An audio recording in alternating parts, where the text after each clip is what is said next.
नमस्कार, news room में आप सभी का स्वागत है।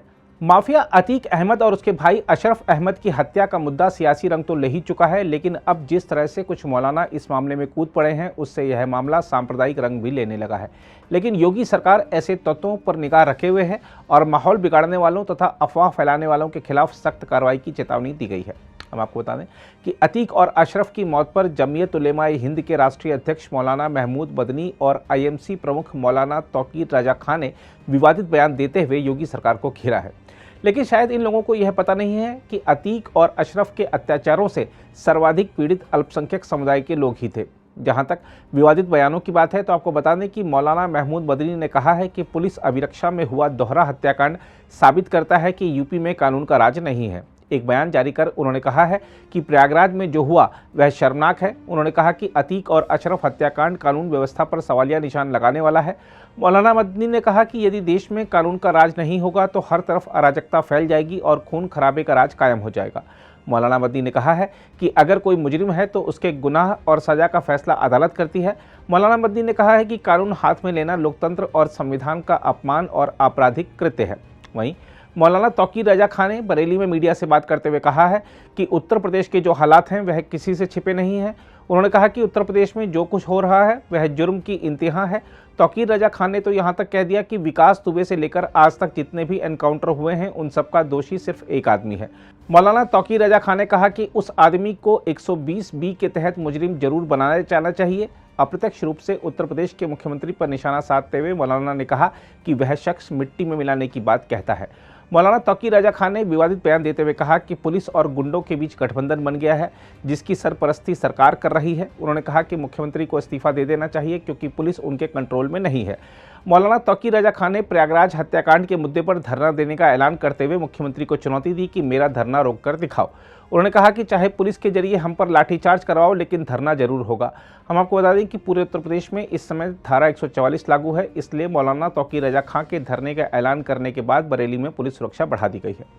दूसरी ओर जहां तक अतीक अशरफ के जुर्म की बात है तो उससे अल्पसंख्यक ही सबसे ज़्यादा पीड़ित हैं। जी हां, माफिया अतीक और उसके भाई अशरफ के आतंक से सिर्फ उमेश पाल का परिवार ही पीड़ित नहीं था, बल्कि उसके जुर्म से पीड़ितों की फहरिस्त लंबी है। एक समय था जब माफिया अतीक की तूती बोलती थी। जमीन कब्जा, अपहरण, हत्या के लिए कुख्यात अतीक के गुर्गों ने प्रदेश में तबाही मचा रखी थी। टॉप 20 मामलों पर गौर करें तो अहमद भाइयों ने सबसे ज़्यादा जुल्म अल्पसंख्यक समुदाय से आने वाले लोगों पर ही किया है। टॉप 20 मामलों में से 13 मामलों में मुस्लिम समुदाय ही पीड़ित रहा है।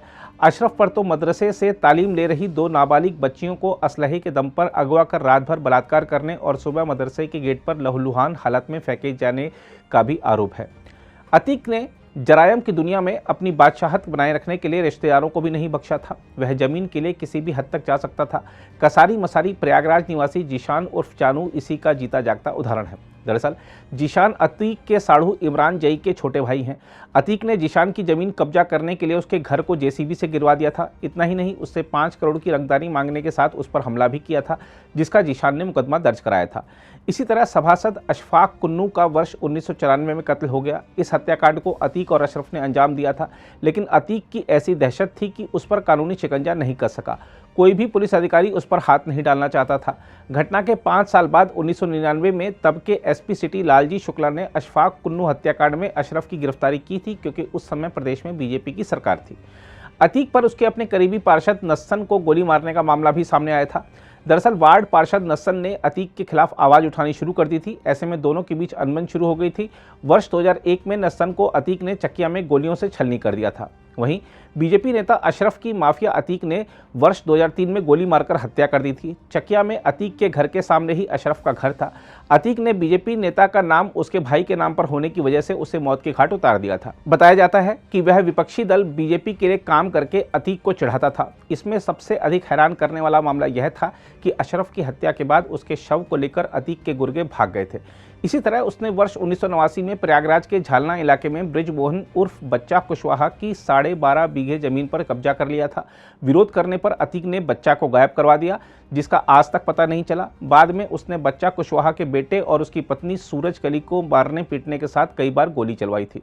बहरहाल मौलाना मदनी, मौलाना तौकीर और उन जैसे वो तमाम मौलाना जो अतीक और अशरफ के पक्ष में इसलिए उतर रहे हैं क्योंकि वह उनके अपने धर्म का था, तो उन्हें यह जानना चाहिए कि अतीक और अशरफ का कोई धर्म या ज़मीर नहीं था, बल्कि उसका पहला प्यार सिर्फ ज़मीन था। ज़मीन के लिए उस दोनों भाइयों ने अपनी कौम, अपने रिश्तेदारों और अपने पड़ोसियों को भी नहीं बख्शा था। अगर आप भी लेना चाहते हैं देश दुनिया की तमाम जानकारी तो आज ही सब्सक्राइब करें हमारे चैनल को। साथ ही नीचे दिए बेल आइकन को जरूर दबाएं ताकि हर अपडेट आप तक पहुंच सके।